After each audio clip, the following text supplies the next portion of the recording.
کہ 2021 سے یہ معاملہ چل رہا ہے، تو یہ کیس کب ہوا، کیوں ہوا، اور اب ہے کہ اب تک یہ پہنچا کہاں پر ہے؟ دیکھیں، یہ بیسیکلی ایشو یہ تھا کہ مختلف ممالک تھے، جنوبی افریقہ، ڈنمارک، انگلینڈ اور جاپان اور دیگر ممالک میں اردو میں اور ان ملکوں کی زبانوں میں یہ ترجمہ کر کے بھیجا جا رہا تھا قرآن پاک کا۔ اچھا، یہ ترجمہ جو تھا یہ غلط تھا۔ یہاں پر چھپتا تھا، پاکستان سے یہ ترجمہ چھپ رہا تھا، پاکستان سے یہ ترجمہ اپلوڈ ہو رہا تھا، اور ان ممالک کے جو مسلمان تھے ان کو یہ ترجمہ دیا جا رہا تھا، اچھا، جو اس کو کریکٹ ترجمہ سمجھ کر پڑھ رہے تھے ٹھیک ہے، اور اس کو قرآن پاک سمجھ کر رہے تھے۔ اب مثال کے طور پہ آپ نے سکرین پہ یہ امیج جو لگایا، سورہ بقرہ کا پہلا چند آیات ہیں، وہاں پہ ایک فقرہ ہے، آیت کا حصہ ہے، وَبِالْآخِرَةِ ہم یوقنون، بالکل، ہم آخرت پر یقین رکھتے ہیں۔ ہاں، اب وہاں ترجمہ یہ ہوا ہے کہ آئندہ آنے والی موعود باتوں پر یقین رکھتے ہیں۔ یہ موعود باتیں کون سی ہیں؟ اب جب اس کی تحقیق کی گئی تو پتہ چلا یہ چناب نگر میں چھپ رہے ہیں۔ چناب نگر میں؟ چناب نگر ہے، چناب نگر میں، جی، ٹھیک، چنوٹ کے اندر بڑا مشہور جگہ ہے۔ بالکل بالکل، وہاں یہ 2013-14 سے، جی احمدیہ کمیونٹی سے ربوہ اس کا دوسرا نام ہے، وہاں پر یہ چھپ رہے تھے۔ وہاں 2013-14 سے یہ رپورٹس آ رہی تھیں، ہم نے درخواستیں دی، وزیر اعظم کو درخواستیں دی، ہیومن رائٹس سیل جو سپریم کورٹ کا ہے وہاں درخواستیں دی، ہر اس جگہ پر درخواستیں دی گئی جہاں پر کوئی اثر شنید اور ہو یہ جو سکتی چھپ تھی۔ رہے تھے اس کے بعد یہ باہر کی دنیا میں یہ صرف باہر کی دنیا میں بھی جا رہے تھے، پاکستان میں بھی جا رہے تھے، ہر جگہ جا رہے تھے، یہ پوری دنیا میں پھیل رہے تھے یہ، اور ان کی جو طباعت تھی وہ بقیہ طباعت سے زیادہ سپیڈ سے تھی۔ اچھا، آخر میں سپریم کورٹ اور دیگر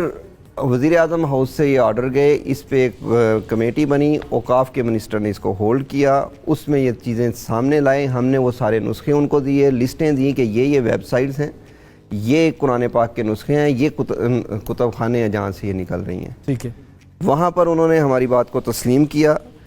اور انہوں نے اس پہ ایک کمیٹی بنا دی کہ یہ جا کے ان طباعت خانوں پہ جا کے خود وزٹ چیک کریں گے، ٹھیک ہے۔ انہوں نے یہ چناب نگر کی انتظامیہ سے اجازت لی تو انہوں نے اجازت نہیں دی، یعنی قرآن بورڈ کو ایک علاقے کی انتظامیہ نے اجازت نہیں دی کہ آپ آ کر وزٹ کر سکتے ہیں، اور یہ حکومت کا ادارہ ہے، یہ حکومت کا ادارہ ہے، قرآن بورڈ صوبائی ادارہ ہے، ٹھیک ہے، صحیح ہے۔ اس کے بعد پھر ہمیں یہ ہوا کہ جب انکار ہو گیا تو ہم نے 2018 تک اس کو درخواستوں میں چلتے رہے، آخر میں ہم نے پٹیشنیں ڈالنی شروع کر دی عدالت میں۔ ٹھیک ہے، یہ پٹیشنیں ڈالی گئیں، اس میں جو جسٹس صاحب تھے انہوں نے تمام کمیونٹی کو سنا، احمدیہ کمیونٹی کو بھی سنا، صحیح ہے، اور وہاں احمدیہ کمیونٹی نے یہ کلیم کر دیا کہ یہ بیسیکلی ہمارے پرنٹنگ پریس ہی نہیں ہے، اچھا، ہم چھاپ ہی نہیں رہے یہ ایسا کچھ بھی۔ ٹھیک ہے، اس پر ہم نے سارے نسخے دیے، فیصلہ ہو گیا، فیصلے سے دوسرے دن بعد یہی نسخے وہاں مدرسۃ الحفظ ہے جو احمدیہ کمیونٹی کا ان کا سرکاری مدرسہ سمجھ لیں، وہاں پر موجود تھے، وہاں پر یہ تقسیم کیے گئے نسخے۔ تو عدالت نے فیصلہ کیا دیا تھا؟ عدالت نے تو فیصلہ دیا یہ جہاں جہاں ہیں ختم کر دیں ان کو، مطلب روکیں، پرنٹنگ کو روکیں، نسخوں کو روکیں، ویب سائٹوں کو روکیں، ٹھیک ہے، چلیں اگر کوئی یہ نہیں مان رہا کہ یہ اس سے میرا تعلق ہے لیکن روکیں تو صحیح۔ ٹھیک ہے، صحیح۔ جب یہ معاملات ہوئے تو وہاں پہ نسخے تقسیم ہوئے، ہم نے پھر وہاں کی انتظامیہ کو بتایا گیا کہ یہ نسخے کل تقسیم ہوں گے یہاں پہ، انتظامیہ نے کہا کہ جی یہ نہیں ہوں گے، لیکن اس کے باوجود یہ نسخے تقسیم ہوئے، ہم نے درخواستیں دی کہ جی اب ایف آئی آر کاٹیں، اب تو جرم ہو گیا، اس کے باوجود کوئی ایف آئی آر درج نہیں ہوتی۔ اچھا، پھر ایک جے آئی ٹی بنتی ہے، اچھا، اس جے آئی ٹی میں ڈی پی او چنوٹ صاحب اس کو ہیڈ کرتے ہیں، اور ہر ادارے کا جو ممبر ہے اس کا حصہ پارٹ ہوتا ہے، اس کے باوجود وہ رپورٹ یہ آتی ہے کہ ہم جھوٹے ہیں وہ سچے ہیں، آپ لوگ درخواست گزار، جی ہم درخواست گزار جھوٹے ہیں۔ یہ رپورٹ کس نے دی؟